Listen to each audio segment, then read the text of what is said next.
پانی یا دوا کے ساتھ ملا کر دودھ پلانا، تو کیا اس سے حرمت رضاعت ثابت ہوگی؟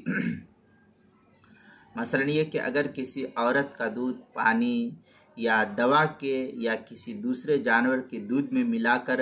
بچے کو پلایا گیا، تو اگر عورت کا دودھ غالب ہو تو حرمت ثابت ہوگی، اور غالب کا مطلب یہ ہے کہ اس کا ذائقہ یا رنگت برقرار ہو۔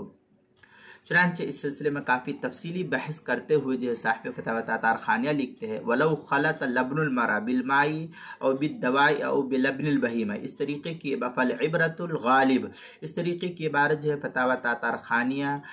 اس کی چوتھی جلد صفحہ 369 مسئلہ نمبر 6444 جو زکریا بک ڈپو دیوبند کا ہندی نسخہ اس کے اندر، فتاوی شامی اس کی چوتھی جلد صفحہ 302 جو بیروت کا چھپا ہوا نسخہ، جو زکریا بک ڈپو دیوبند کا ہندی نسخہ فتاوی شامی کا اس کی چوتھی جلد صفحہ 411، البحر الرائق اس کی تیسری جلد صفحہ 397 اور 398 پر اس کو نقل کیا، فتاوی ہندیہ اس کی پہلی جلد صفحہ 344، ہدایہ اس کی دوسری جلد صفحہ 371 پر اس کو نقل کیا ہے۔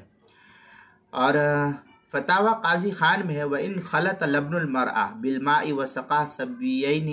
إِنْ كَانَ الدَّوَاءُ مَغْلُوبًا بِاللَّبْنِ تَثْبُتُ الْحُرْمَةُ، اس طریقے کی عبارت جو ہے فتاوی قاضی خان کی پہلی جلد صفحہ 418 پر اس کو نقل کیا، کتاب المسائل اس کی چوتھی جلد صفحہ 207 اور 208 پر بھی اس کو نقل کیا گیا ہے۔